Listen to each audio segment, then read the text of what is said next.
ये आकाशवाणी है। ध्रुव स्वामिनी आज प्रस्तुत है जयशंकर प्रसाद के सुप्रसिद्ध मंच नाटक का रेडियो रूपांतर। तो सुनिए नाटक ध्रुव स्वामिनी। आज प्रस्तुत है इस नाटक की पहली कड़ी।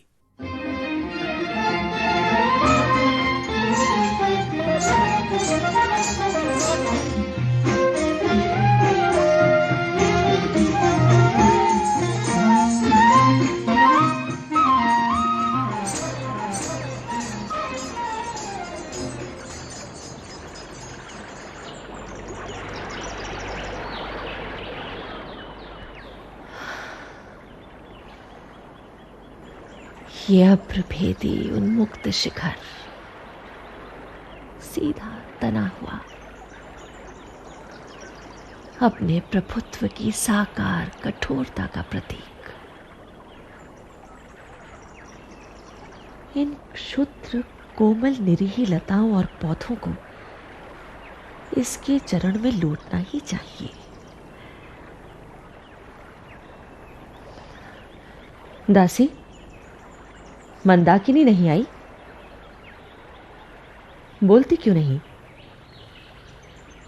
दासी, इस शैलमाला की तरह मौन रहने का अभिनय तुम ना करो, बोलो।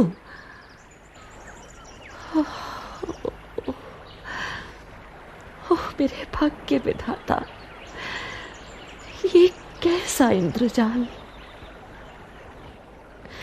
उस दिन राजपुरोहित ने कुछ आहुतियों के बाद मुझे जो आशीर्वाद दिया था, क्या वो अभिशाप था?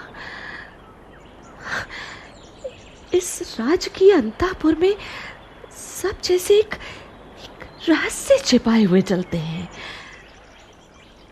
बोलते हैं और मौन हो जाते हैं। तो क्या ये मूक है? तुम कुछ बोल ना सको, मेरी बातों का उत्तर भी ना दो, इसीलिए तुम मेरी सेवा में नियुक्त की गई हो। यह असह्य है। इस राजकुल में एक भी संपूर्ण मनुष्यता का निदर्शन न मिलेगा क्या? देवी, अरे, प्रत्येक स्थान और समय बोलने के योग्य नहीं होता। तो क्या तुम बोलती भी हो? कभी कभी मौन रह जाना बुरी बात नहीं है। देवी, मुझे अपनी दासी समझिए। अवरोध के भीतर गूंगी हूं। यहाँ संदिग्ध न रहने के लिए मुझे ऐसा ही करना पड़ा। ये कपट आचरण किस लिए? एक पीड़ित की प्रार्थना सुनाने के लिए। कुमार चंद्रगुप्त को आप भूल ना गई होंगी। वही ना, जो मुझे बंदिनी बनाने के लिए गए थे। ये आप क्या कह रही हैं? उन्हें तो स्वयं अपने भीषण भविष्य का पता नहीं। प्रत्येक क्षण उनके प्राणों पर संदेह करता है। देवी, उन्होंने पूछा है कि मेरा क्या अपराध है। अपराध? मैं क्या बताऊं?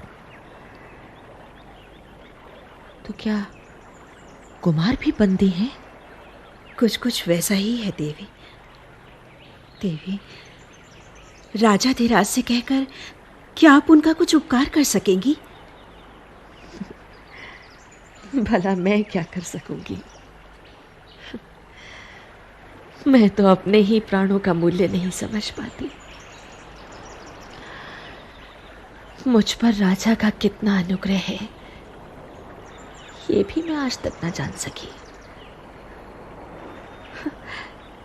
मैंने तो कभी उनका मधुर संभाषण सुना ही नहीं।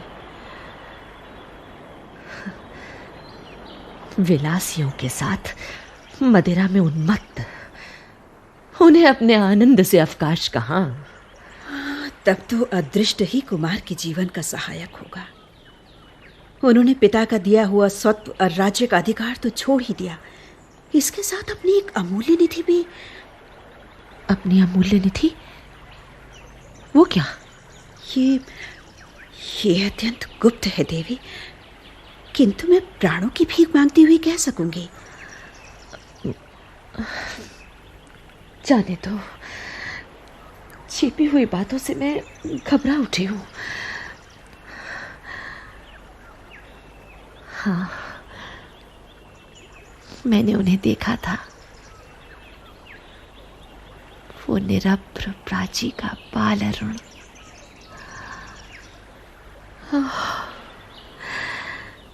राज चक्र सबको पीसता है।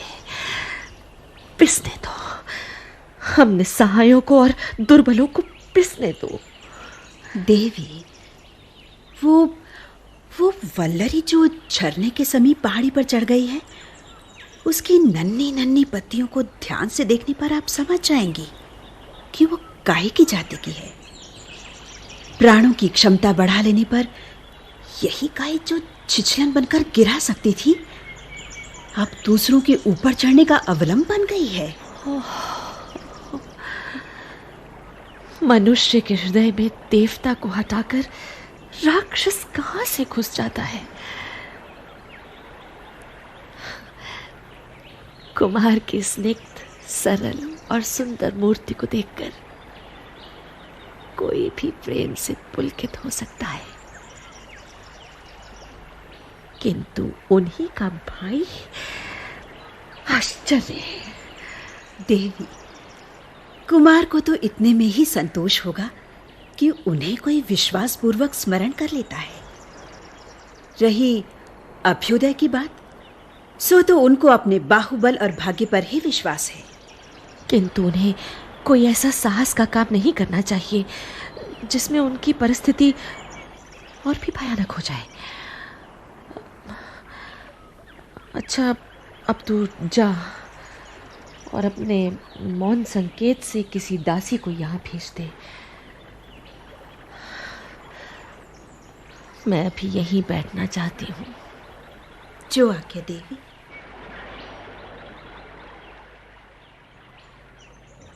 महादेवी कहाँ है? तो बुलाने गया नहीं? अरे, ये उतावली कैसी? भट्टारा किधर आए हैं क्या?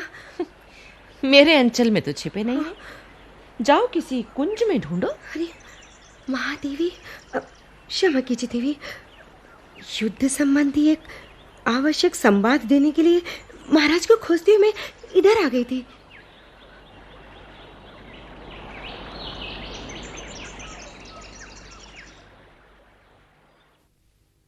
जय हो देव। एक चिंताजनक समाचार निवेदन करने के लिए अमात्य ने मुझे भेजा है। चिंता करते करते देखता हूं कि मुझे मर जाना पड़ेगा।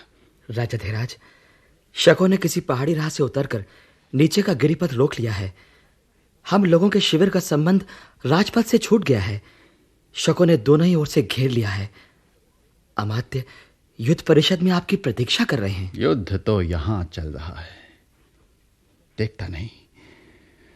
जगत की अनुपम सुंदरी मुझसे स्नेह नहीं करती, और मैं हूं इस देश का राजाधिराज। महाराज, शकराज का संदेश लेकर एक दूत भी आया है। हाँ, किंतु ध्रुव देवी, उसके मन में टीस है।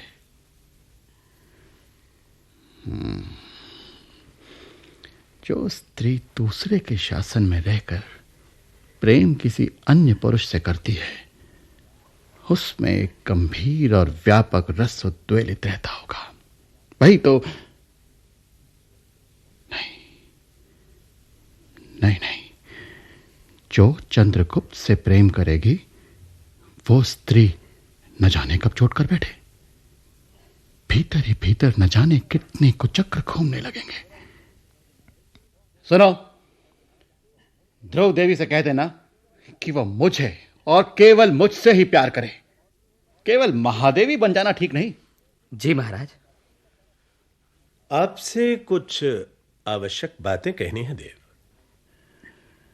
ध्रुव देवी को लेकर क्या साम्राज्य से भी हाथ धोना पड़ेगा? नहीं, ठीक ही तो है। सहसा मेरे राजदंड ग्रहण कर लेने से पुरोहित, अमात्य और सेनापति लोग छिपा हुआ विद्रोह भाव रखते हैं। अमात्य, केवल एक तुम ही मेरे विश्वास पात्र हो।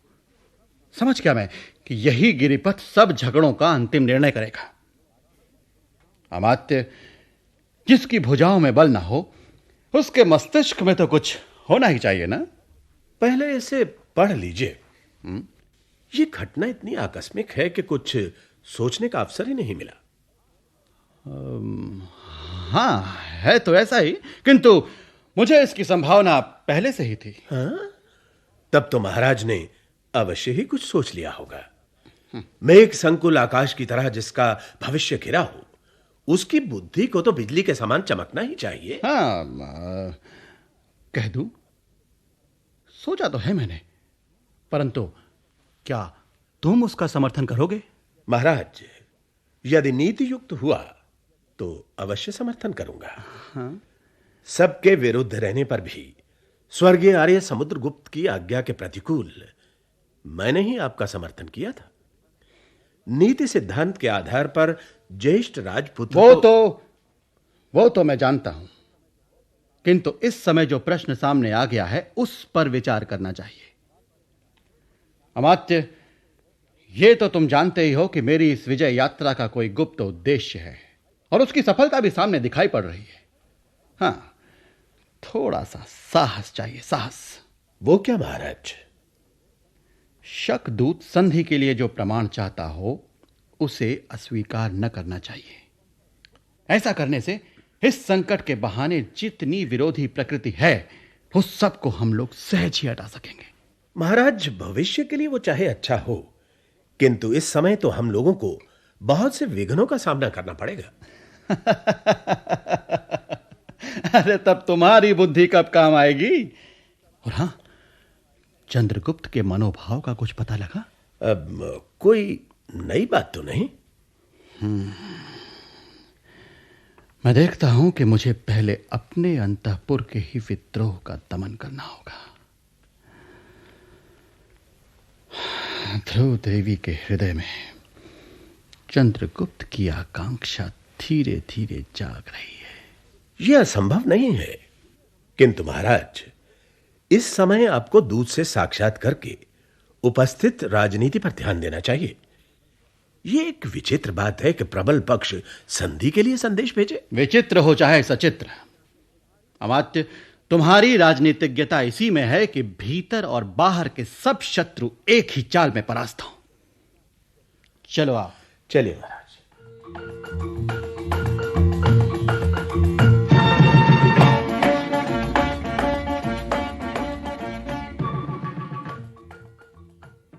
महादेवी की जय हो।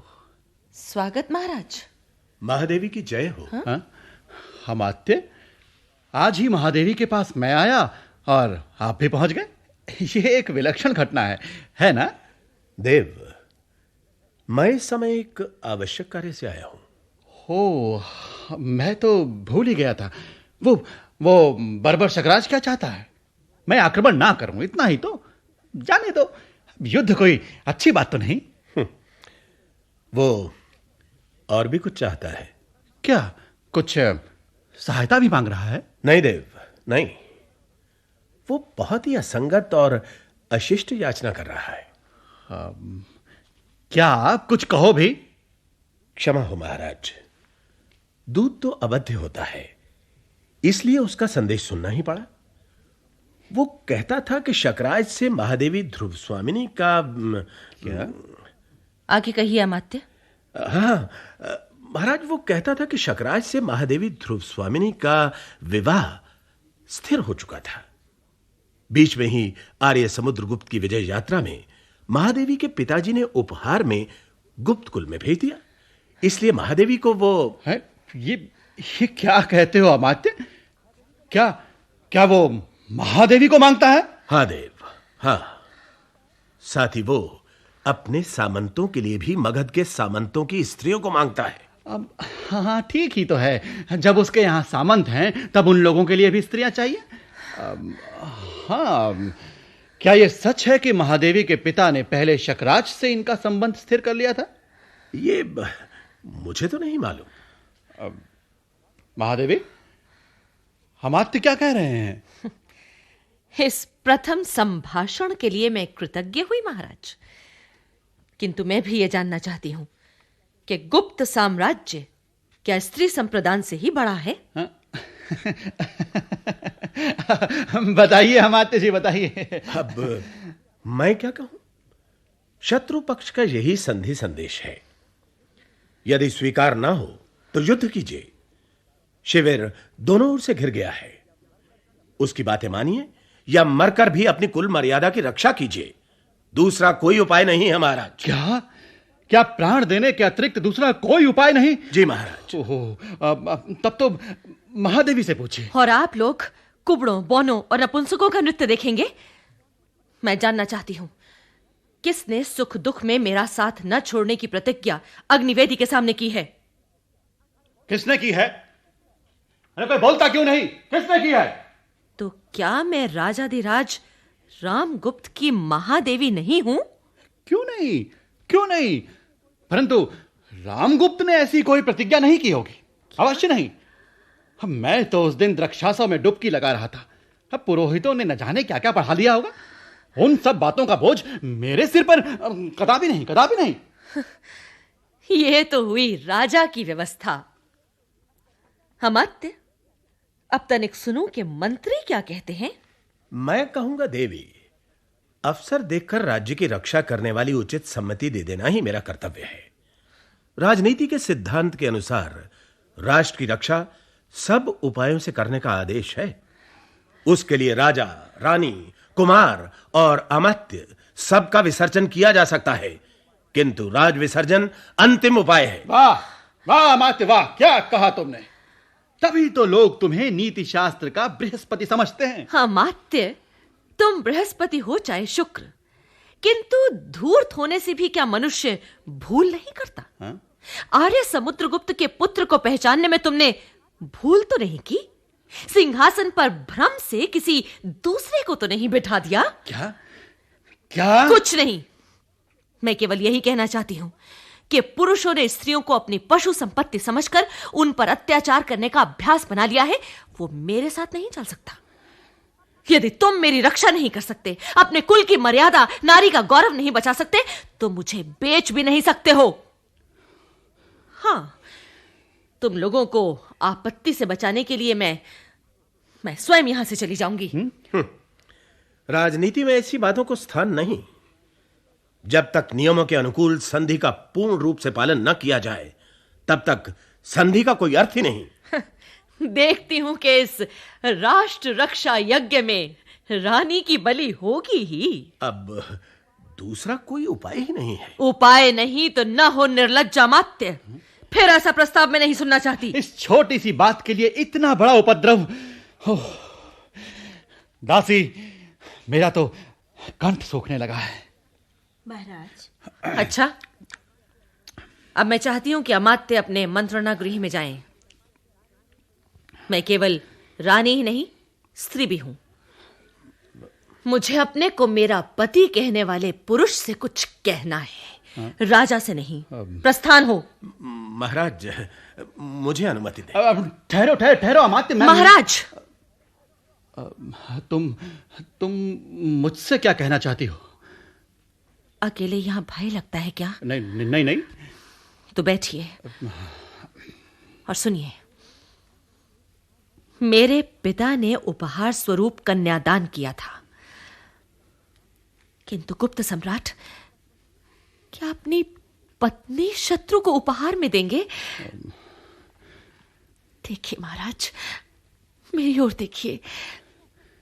मेरा स्त्रीत्व क्या इतने का भी अधिकारी नहीं कि अपने को उसका स्वामी समझने वाला पुरुष उसके प्राणों का पड़ लगा सके? महाराज, तुम सुंदर हो। कितनी सुंदर, कितनी सुंदर। किंतु सोने की कटार पर मुग्ध होकर कोई उसे अपने हृदय में तो डुबो नहीं सकता ना। तुम्हारी सुंदरता, तुम्हारा नारित्व अमूल्य हो सकता है, फिर भी अपने लिए मैं स्वयं कितना आवश्यक हूं, कदाचित तुम ये नहीं जानती हो। महाराज, मैं गुप्त कुल की वधु होकर इस राज परिवार में आई हूं, इसी विश्वास पर। वो सब मैं नहीं सुनना चाहता। मेरी रक्षा करो, मेरे और अपने गौरव की रक्षा करो। राजा, आज मैं शरण की प्रार्थनी हूं। महादेवी, मैं स्वीकार करती हूं कि आज तक मैं तुम्हारे विलास की सहचरी नहीं हुई, किंतु वो मेरा अहंकार चूर्ण हो गया है। मैं तुम्हारी होकर रहूंगी, हाँ, तुम्हारी होकर रहूंगी। राज्य और संपत्ति रहने पर राजा को, पुरुष को बहुत सी रानियां और स्त्रियां मिलती हैं, किंतु व्यक्ति का मान नष्ट होने पर फिर नहीं मिलता। मेरी रक्षा करो। महादेवी, तुम्हारा ये स्पर्श, ये घातक स्पर्श बहुत ही उत्तेजनापूर्ण है। मैं नहीं, तुम मेरी रानी? नहीं, तुमको जाना पड़ेगा महादेवी। तुम उपहार की वस्तु हो, और आज मैं तुम्हें किसी दूसरे को देना चाहता हूं, तो इसमें तुम्हें क्यों आपत्ति हो? निर्लज्ज, मद्यप, क्लीव। तो मेरा कोई रक्षक नहीं? नहीं, मैं अपनी रक्षा स्वयं करूंगी। मैं उपहार में देने की वस्तु शीतल मणि नहीं हूं। मुझ में रक्त की तरल लालिमा है, मेरा हृदय उष्ण है, और उसमें आत्मसम्मान की ज्योति है। उसकी रक्षा मैं स्वयं करूंगी। ये कृपाण मेरी रक्षा करेगा। मैं ये कृपाण, ये तुमने क्यों निकाला? क्या तुम मेरी हत्या करोगी? तुम्हारी हत्या? नहीं, नहीं, तुम जियो तुम। भेड़ की तरह तुम्हारा क्षुद्र जीवन उसे नहीं लूंगी। मैं अपना ही जीवन समाप्त करूंगी। अरे महादेवी, किंतु तुम्हारे मर जाने पर उस बर्बर शकराज के पास किसको भेजा जाएगा? नहीं महादेवी, ऐसा ना करो। ऐसा ना करो। हत्या, अरे दो हत्या। कैसी हत्या? ये क्या? महादेवी, ठहरिए। कुमार, इसी समय तुम्हें भी आना था। देवी, मैं प्रार्थना करती हूँ, तुम यहां से चले जाओ। महादेवी, मुझे मेरे अपमान में निर्वसन नग्न देखने का किसी पुरुष को अधिकार नहीं। मुझे मृत्यु की चादर से अपने को ढक लेने दो। जाओ कुमार, जाओ। देवी, जीवन विश्व की संपत्ति है। प्रमाद से, क्षणिक आवेग से या दुख की कठिनाइयों से इसे नष्ट करना ठीक तो नहीं। गुप्त कुल लक्ष्मी आज ये छिन्नमस्ता का अवतार किस लिए धारण करना चाहती है? सुनो तो। नहीं, मैं नहीं मरूंगी, क्योंकि तुम आ गए हो। मेरी शिविका के साथ चामर सज्जित अश्व पर चढ़कर तुम ही उस दिन आए थे। तुम्हारा विश्वासपूर्ण मुखमंडल मेरे साथ आने में क्यों इतना प्रसन्न था? मैं गुप्त कुल वधु को आदर सहित ले जाने के लिए गया था। फिर प्रसन्न क्यों ना होता? तो फिर आज मुझे शक शिविर में पहुंचाने के लिए उसी प्रकार तुमको मेरे साथ चलना होगा। ये कैसा परिहास देवी? कुमार, ये परिहास नहीं, राजा की आज्ञा है। शकराज को मेरी अत्यंत आवश्यकता है। वो अवरोध बिना मेरा उपहार दिए नहीं हट सकता। ये नहीं हो सकता, नहीं हो सकता। महादेवी, जिस मर्यादा के लिए, जिस महत्व को स्थिर रखने के लिए मैंने राजदंड ग्रहण न करके अपना मिला हुआ अधिकार छोड़ दिया, उसका ये अपमान मेरे जीवित रहते आर्य समुद्रगुप्त के स्वर्गीय गर्व को इस तरह पद्दलित न होना पड़ेगा। और भी एक बात है, मेरे हृदय के अंधकार में प्रथम किरण सी आकर जिसने अज्ञात भाव से अपना मधुर आलोक डाल दिया था, उसको भी मैंने केवल इसीलिए भूलने का प्रयत्न किया कि मैं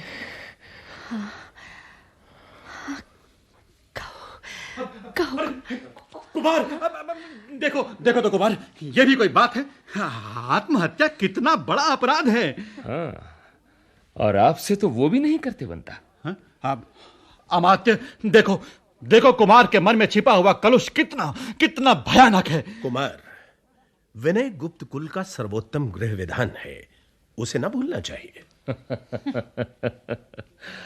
अमात्य, तभी तो तुमने व्यवस्था दी है कि महादेवी को देकर भी संधि की जाए। क्यों? यही तो विनय की पराकाष्ठा है। उसके लिए मुझे प्राण दंड दिया जाए, मैं उसे अविचल भाव से ग्रहण करूंगा, परंतु राजा और राष्ट्र की रक्षा होनी ही चाहिए। राजा अपने राष्ट्र की रक्षा करने में असमर्थ है, तब भी उस राजा की रक्षा होनी चाहिए। अमात्य, ये कैसी व्यवस्था है? मंदाकिनी, तुम मृत्यु दंड के लिए उत्सुक, महादेवी आत्महत्या करने के लिए प्रस्तुत, फिर ये हिचक क्यों? एक बार अंतिम बल से परीक्षा कर देखो, बचोगे तो राष्ट्र और सम्मान भी बचेगा, नहीं तो सर्वनाश। मंदा, भला तू कहां से ये उत्साह भरी बात कहने के लिए आ गई? ठीक तो है अमात्य। सुनो ये स्त्री क्या कह रही है। दुराभिसंधि, छल, मेरे प्राण लेने का कौशल। तब आओ हम स्त्री बन जाएं और बैठकर रोएं। कुमार, स्त्री बनना सहज नहीं है, कुछ दिनों तक मुझसे सीखना होगा। अमात्य, तुम नहीं बन सकते, तुम्हारे ऊपर तो बड़ा कठोर आवरण है। कुमार, मैं शपथ खाकर कह सकती हूं कि यदि मैं अपने हाथों से सजा दूं तो आपको देखकर मां देवी का भ्रम हो जाए। हाँ। क्या कहा तुमने? बाहर चलो जी। उसे छोड़ दो कुमार, यहां पर एक यही नपुंसक तो नहीं, किस को निकालोगे? अमात्य, तो तुम्हारी ही बात रही। हाँ, उसमें तुम्हारे सहयोगी हिजड़े की भी सम्मति मुझे अच्छी लगी। क्या? मैं ध्रुव स्वामिनी बनकर अन्य सामंत कुमारों के साथ शकराज के पास जाऊंगा। कुमार, यदि मैं सफल हुआ तब तो कोई बात ही नहीं है, अन्यथा मेरी मृत्यु के बाद तुम लोग जैसा उचित समझो वैसा करना। नहीं कुमार, नहीं, मैं तुम्हें नहीं जाने दूंगी। मेरे क्षुद्र दुर्बल नारी जीवन का सम्मान बचाने के लिए इतने बड़े बलिदान की आवश्यकता नहीं। कुमार, नहीं। राजाधिराज, आज्ञा दीजिए, यही एक उपाय है जैसे कुमार बता रहे हैं, किंतु राजनीति की दृष्टि से महादेवी का भी वहां जाना आवश्यक है। क्यों आवश्यक है? यदि उन्हें जाना ही पड़ा तो फिर मेरे जाने से क्या लाभ?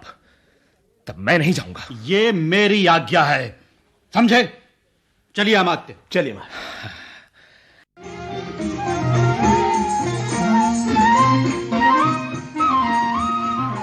ध्रुव स्वामिनी। अभी आप जयशंकर प्रसाद के सुप्रसिद्ध मंच नाटक का ये रेडियो नाट्य रूपांतर सुन रहे थे। रूपांतरकार और निर्देशक थे सुदर्शन कुमार। आज आप इस नाटक की पहली कड़ी सुन रहे थे।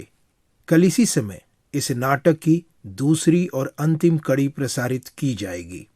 केंद्रीय नाटक एकांश के लिए तैयार किए गए इस नाटक को आकाशवाणी के दिल्ली केंद्र से प्रसारित किया गया।